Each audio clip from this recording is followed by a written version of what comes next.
Hey guys, I got this question a lot. Is Fortnite itself free on Xbox, PlayStation, Nintendo Switch, mobile, PC, on your tablet? The answer is yes.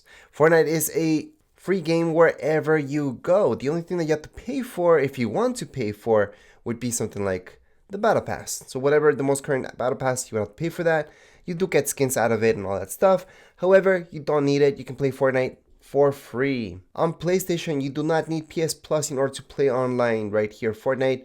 On Xbox, same thing. You don't need to pay anything in order to play online. I know some people get confused because on GTA, you do need to pay to play online. But Fortnite, as well as other games from Epic Games, is completely free. So hopefully this video answered your question. That would be it for this video. If you guys have any comments, questions, you guys can write down here in the comments area. Don't forget to subscribe and like. Thank you.